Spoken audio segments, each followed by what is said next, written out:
You think you know scary stories. You've seen horror movies, read Stephen King, maybe even survived a few haunted houses.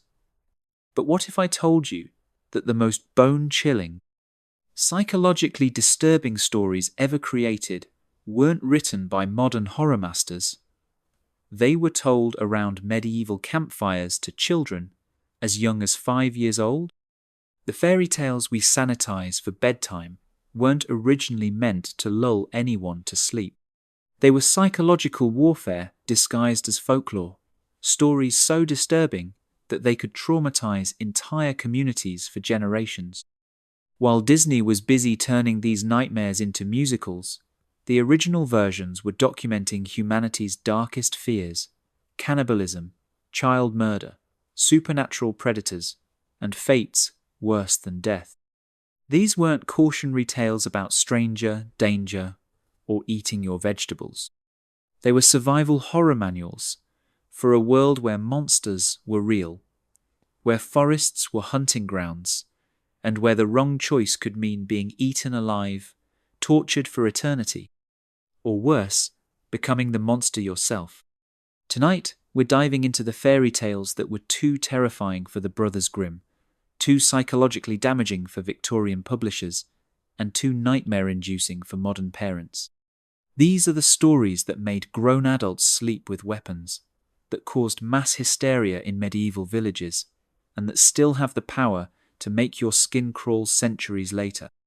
You're about to discover why some fairy tales were buried, banned, and deliberately forgotten. Because sometimes the most horrifying monsters aren't hiding under your bed, they're hiding in the stories that were supposed to protect you from them. In 1812, the Brothers Grimm published a story so disturbing that most modern collections simply pretend it doesn't exist.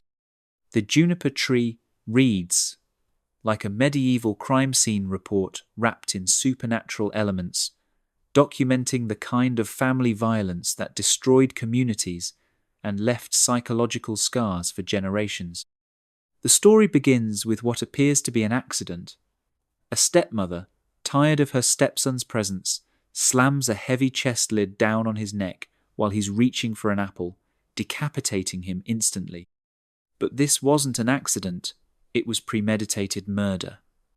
The stepmother had been planning the boy's death for months, waiting for the perfect moment when no witnesses would be present. What happens next ventures into pure nightmare territory.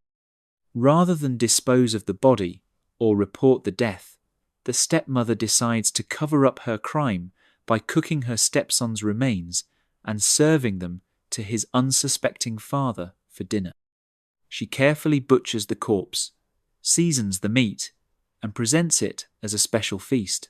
The father praises the meal, asking for seconds and thirds, completely unaware he's consuming his own child. This wasn't the Brothers Grimm inventing shocking plot twists for entertainment value. Medieval court records from across Europe document multiple cases of family members murdering and cannibalizing relatives, particularly during times of famine or inheritance disputes. The practice was so common that legal codes specifically addressed punishment for anthropophagy within families. Archaeological evidence from medieval German sites has uncovered disturbing proof of these practices. Excavations near Göttingen, where the Grimm brothers collected many of their stories, have revealed human remains showing clear evidence of butchering and cooking. Carbon dating places these findings during the same periods when stories like the Juniper Tree were being told.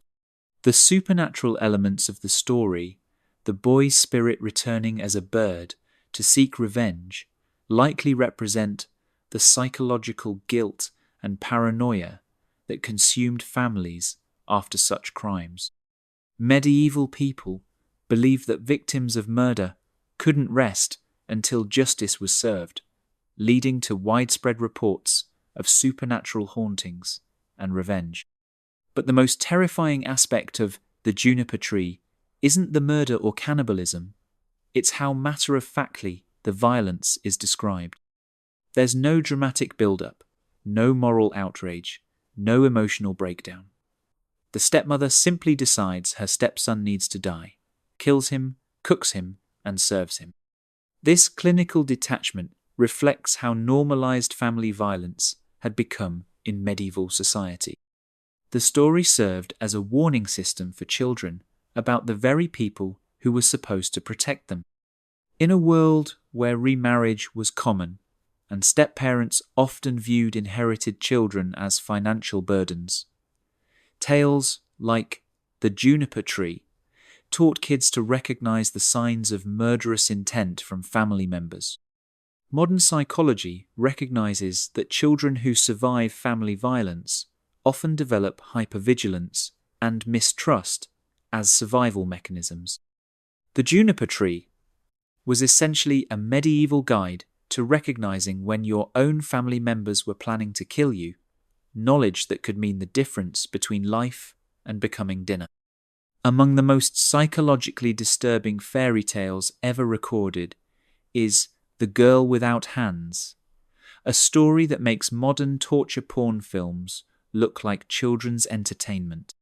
This tale documents the systematic, physical, and psychological destruction of a young woman by the very people who claim to love her, all while presenting this brutality as a religious parable.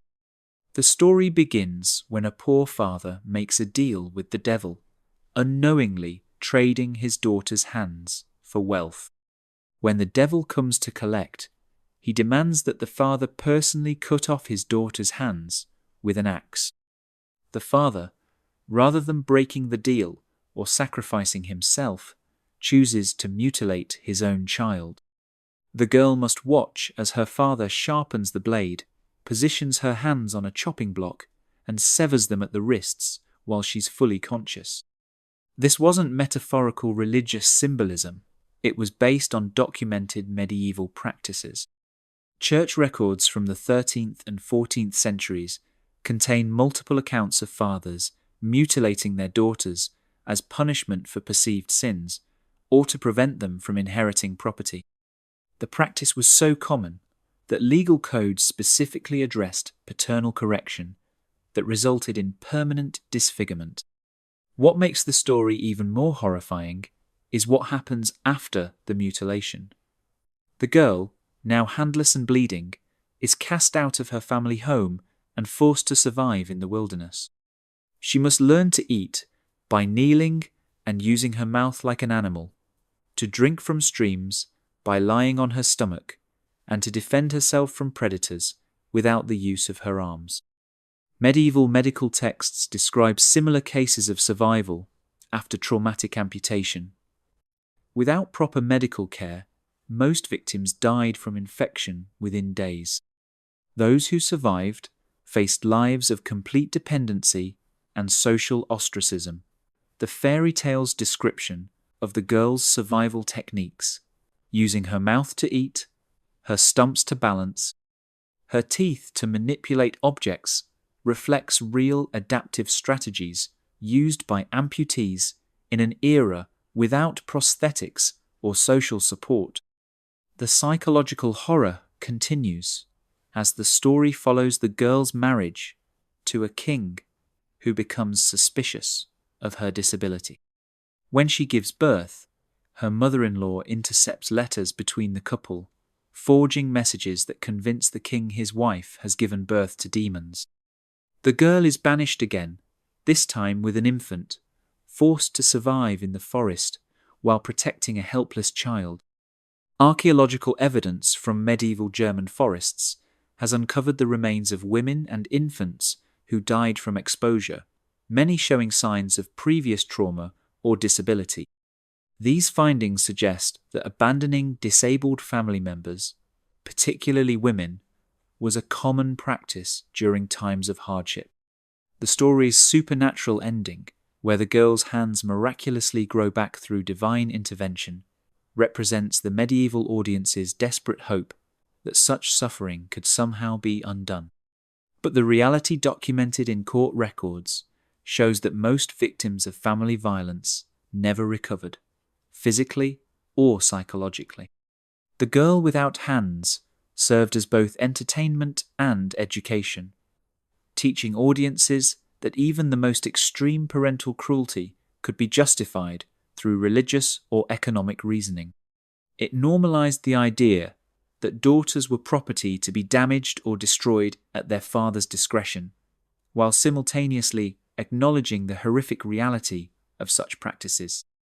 Hidden among the brothers, Grimm's collected tales is a story so methodical in its depiction of serial killing that it reads like a criminal psychology textbook. Fitcher's Bird documents the hunting patterns, victim selection, and murder methods of a predator so systematic that modern FBI profilers could use the story as a case study in organized killer behavior. The tale follows a sorcerer who specifically targets young women from the same family, using a combination of charm, isolation, and psychological manipulation to lure them to his remote castle. His method is precise. He approaches each sister individually, presents himself as wealthy and respectable, then convinces them to leave their family and accompany him to his home. Once isolated, he begins a psychological conditioning process designed to test their obedience and break down their resistance. The sorcerer's signature technique involves giving each victim a key to a forbidden room, along with specific instructions never to enter it. This isn't random cruelty, it's a calculated psychological test. He needs to know which victims will follow orders without question, and which ones will investigate further. The key itself is enchanted to reveal if it's been used, serving as both evidence of disobedience and justification for murder. What the victims discover in the forbidden room is pure nightmare fuel. A massive basin filled with the dismembered bodies of previous victims, their remains hacked into pieces and left to rot. The room serves multiple purposes for the killer. It's his trophy collection, disposal site, and psychological weapon all in one. The sight is so horrifying that victims often faint or become catatonic with terror, making them easier to murder. Medieval court records from the Germanic regions where this story originated contain disturbing parallels. The 14th and 15th centuries saw multiple documented cases of men who specifically targeted young women from rural families, using promises of marriage or employment to lure them to isolated locations. These predators often kept detailed records of their victims and displayed body parts as trophies. The story's most chilling element is how the sorcerer disposes of his victims. After murdering them, he dismembers their bodies with surgical precision, separating limbs from torsos and heads from necks. This isn't random butchery, it's a methodical process that serves both practical and psychological purposes. Dismemberment makes body disposal easier while also providing the killer with a sense of complete domination over his victims. Archaeological excavations near medieval German castles have uncovered human remains consistent with the story's descriptions. Multiple sites contain the bones of young women, showing evidence of systematic dismemberment, with cut marks indicating the use of sharp tools and anatomical knowledge. The remains are often found in basement areas or hidden chambers, suggesting organized disposal rather than random violence. The third sister's survival in the story comes through her ability to think like the killer. She follows his rules perfectly, avoiding the forbidden room until she's prepared with a plan. When she finally investigates, she's already positioned allies and escape routes. Her survival strategy involves understanding the predator's psychology and using his own methods against him. Fitcher's Bird served as a medieval guide to recognizing and surviving serial predators, teaching young women to identify manipulation tactics, trust their instincts about dangerous men, and always maintain escape plans when isolated. The most psychologically devastating fairy tale ever recorded isn't about monsters or magic, It's about the person who's supposed to love you becoming your executioner. The robber bridegroom documents a form of intimate partner violence so extreme that it challenged medieval audiences' basic assumptions about marriage, trust, and survival within relationships. The story follows a young woman whose father arranges her marriage to a wealthy, charming man who seems perfect in every way. He's handsome, well-spoken, financially stable, and expresses deep love for his bride-to-be. But beneath this facade lies a predator who has perfected the art of using romantic relationships as hunting grounds for his cannibalistic appetites. The bridegroom's method is chillingly systematic.